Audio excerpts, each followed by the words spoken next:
بسم اللہ الرحمن الرحیم۔ السلام علیکم تمام دیکھنے اور سننے والوں کو دینی دنیا کے یوٹیوب چینل پر خوش آمدید۔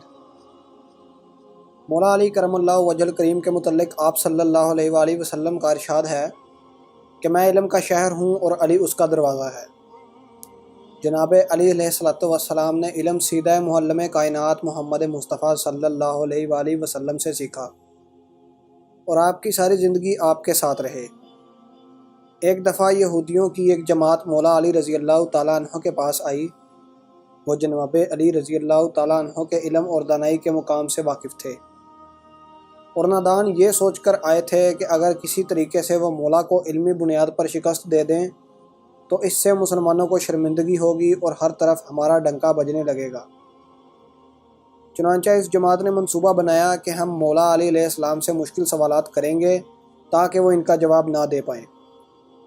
اس جماعت کے یہودیوں نے یہ بھی منصوبہ بنایا کہ اگر جناب علی ان کے سوالات کے جواب دینے پر فقط تیار ہی ہو جائیں اور جواب نہ بھی دیں تو بھی وہ جیت جائیں گے، کیونکہ وہ مولا پر شرط لگانے والے تھے کہ ان کے سوالات کا جواب قرآن کی بجائے تورات سے دیا جائے، اور اگر علی اس بات پر راضی ہو گئے تو انہیں قرآن سے ہٹنا ہوگا۔ یہودیوں کی یہ جماعت اپنے دانشور شخص راسل جلود کی قیادت میں امام علی کے پاس آئی اور بولے، اے علی، ہم لوگوں نے آپ کے علم کا بہت چرچا سنا ہے۔ حضرت علی مسکرا کر بولے، تو کیا اس بات کی تصدیق کرنے آئے ہو؟ راسل جلود بولا، ہم آپ سے چند سوالات کریں گے، آپ کو ان کا جواب ہماری کتاب تورات سے دینا ہوگا، اور اگر آپ نے سب کے سامنے ان سوالات کا ٹھیک جواب دے دیا تو ہم آپ کو باب العلم مان لیں گے۔ مولا علی نے یہودیوں کی یہ شرط قبول کر لی اور بولے، اگر میں تمہارے سوالات جو کہ میں ابھی تک نہیں جانتا ہوں کہ کیا ہیں ان کے جواب دینے میں کامیاب ہو گیا تو کیا تم لوگ اسلام قبول کر لو گے؟ یہودی اس بات پر آمادہ ہو گئے کہ اگر ان کے تمام سوالوں کے جواب انہیں تورات سے مل گئے تو وہ یہودی مذہب چھوڑ کر اسلام قبول کر لیں گے، اور یہ اس بات کی دلیل ہوگی کہ جن سے آپ نے علم سیکھا ہے وہ یقیناً اللہ کی طرف سے بھیجے گئے نبی ہیں۔ دونوں فرقوں میں معاملات طے ہو گئے اور سب لوگوں کو بلا لیا گیا۔ یہودیوں کی طرف سے راسل جلود چہرے پر فاتحانہ مسکراہٹ لے کر علی سے علم کے تکبر میں بولا، اے علی، اس ایسی چیز کا نام بتائیں جو خدا کے لیے نہیں ہے۔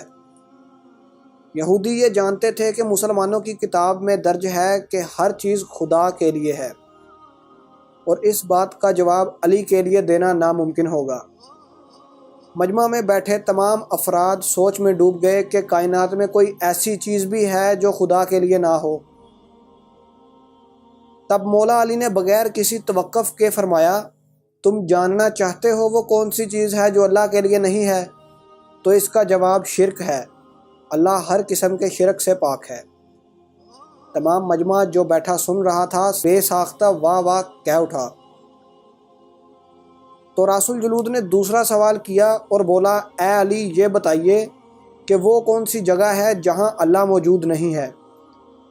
مولا علی بولے، اللہ ہر جگہ موجود ہے۔ اس پر راسل جلود بولا، اس سوال کا جواب آپ ہمیں ہماری کتاب سے دیں۔ مولا علی نے فرمایا، کیا تمہاری کتاب میں یہ نہیں لکھا کہ موسیٰ علیہ السلام کے پاس ایک فرشتہ آیا، آپ نے اس سے پوچھا کہ وہ کہاں سے آیا ہے؟ تو اس نے جواب دیا کہ 7ویں آسمان سے آیا ہے۔ پھر ایک فرشتہ آیا اور اس سے پوچھا کہ وہ کہاں سے آیا ہے؟ تو وہ بولا کہ وہ زمین کی 7ویں گہرائی سے آیا ہے۔ موسیٰ علیہ السلام نے دونوں سے سوال کیا، تمہارے قریب وہاں کون تھا؟ تو وہ بولے، ہمارے قریب وہاں ہمارا رب تھا۔ پس معلوم ہوا کہ بلندیوں کی انتہا ہو یا پستی کی انتہا، رب ہر جگہ موجود ہوتا ہے۔ یہ جواب سن کر یہودی حیران رہ گئے۔ تب مولا نے فرمایا، پاک ہے وہ ذات جو کائنات کے ذرے ذرے میں ہے، اور ہر چیز میرے رب کے قریب ہے۔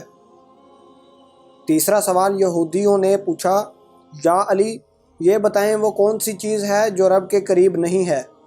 مولا علی بولے، ظلم ایک ایسی چیز ہے جو میرے رب کے قریب نہیں ہے۔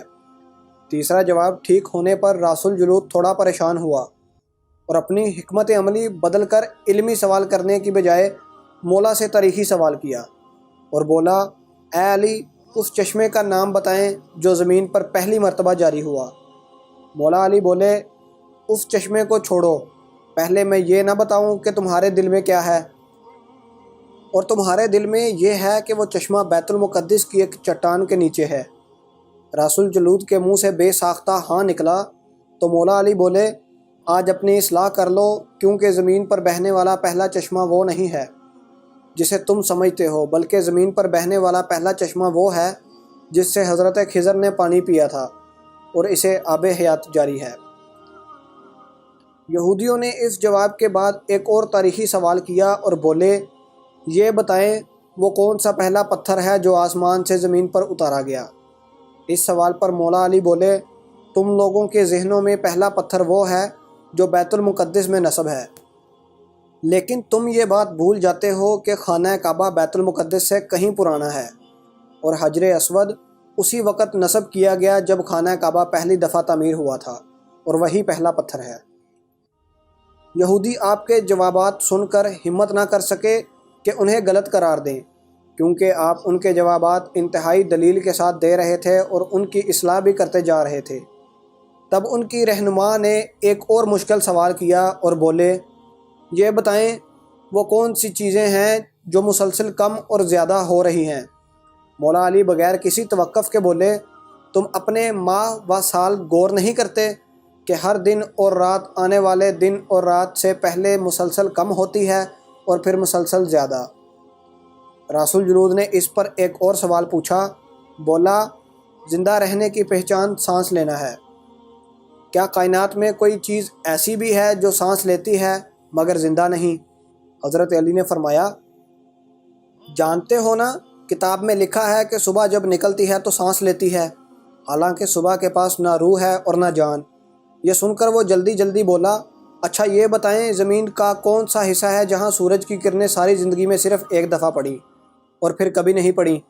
مولا علی نے فوراً جواب دیا، موسیٰ علیہ السلام نے جب دریا کو اپنے عصا سے 2 ٹکڑے کیا تو اس زمین پر سورج کی کرنیں پہلی دفعہ پڑیں، اور جب آپ گزر گئے اور پانی نے وہ راستہ بند کر دیا تو پھر اس جگہ سورج کی کرنیں دوبارہ کبھی نہیں پڑی۔ اگلا سوال یہودیوں نے یہ کیا، بولے، یا علی، یہ بتائیں وہ کون سی 2 چیزیں ہیں جو ہمیشہ غائب رہتی ہیں، اور وہ کون سی 2 چیزیں ہیں جو ہمیشہ حاضر رہتی ہیں؟ مولا بولے، آسمان اور زمین کی طرف دیکھو، وہ دونوں تمہیں کبھی غائب نظر نہیں آئیں گے، وہ دونوں ہمیشہ حاضر رہتے ہیں۔ اور موت اور زندگی کو ڈھونڈو تو تم دونوں کو غائب پاؤ گے، اور تمہارے پاس ان کا کوئی پتہ نہیں ہے۔ یہودی رہنما حیرت زدہ تھا، مگر اپنے اس سوال پر اسے یقین تھا کہ آپ کو اس کا جواب نہیں ملے گا، لہٰذا وہ بولا، یہ بتائیں یا علی، وہ کون سی چیز ہے جس کا خالق خود اللہ ہے مگر اس کے بارے میں خود سوال بھی کرتا ہے؟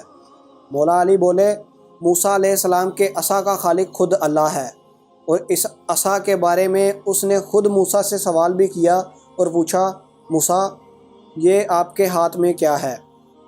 پھر یہودیوں نے اگلا سوال کیا، بیت اللہ کا طواف تو ذی حیات کرتے ہیں، لیکن اس بے جان چیز کے بارے میں بتائیں جس نے بیت اللہ کا طواف کیا۔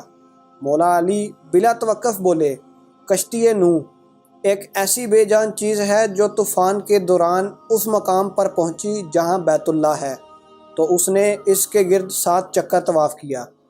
رسول جلود نے باب العلم مولا علی سے کئی سوال کیے اور تمام کے جواب آپ نے بالکل ٹھیک ٹھیک بلا توقف دیے۔ تو مجمع میں بیٹھا ہوا ایک یہودی بولا، حضرت، لوگ تو ہر سوال پر سوچ کر جواب دیتے ہیں، آپ تو سوال کا جواب بلا توقف دے رہے ہیں۔ اس پر مولا علی بولے، تمہارے ایک ہاتھ میں کتنی انگلیاں ہیں؟ تو وہ فوراً بولا، 5۔ اس پر مولا بولے، مجھے بھی تم لوگوں کے سوالوں کے جواب ایسے ہی معلوم ہیں جیسے تمہیں پتہ ہے کہ تمہارے ہاتھ میں 5 انگلیاں ہیں۔ یہودی نادان نہیں جانتے تھے کہ مولا علی کے پاس کائنات کے رازوں کا علم ہے، لیکن جب انہیں تمام سوالات کے جواب ٹھیک مل گئے تو رسول جلود سمیت تمام گروہ نے کلمہ پڑھا اور دائرہ اسلام میں داخل ہو گئے۔ امید کرتے ہیں کہ آپ کو یہ ویڈیو پسند آئی ہوگی۔ آخر میں دعا ہے کہ اللہ تعالی ہمیں دین اسلام پر قائم رہنے کی توفیق عطا فرمائے، آمین۔ آپ سے گزارش ہے کہ اس ویڈیو کو زیادہ سے زیادہ لائک، کمنٹ اور شیئر کریں، اور نیچے دیے گئے لال رنگ کے سبسکرائب کے بٹن پر دبا دیں اور ساتھ دیے گئے بیل کے آئیکن پر بھی دبا دیں تاکہ ہماری آنے والی ہر نئی ویڈیو کا نوٹیفیکیشن سب سے پہلے آپ تک بآسانی پہنچ سکے۔ اب آپ سے ملیں گے ایک نئی ویڈیو میں، ابھی کے لیے دیں اجازت، اللہ حافظ۔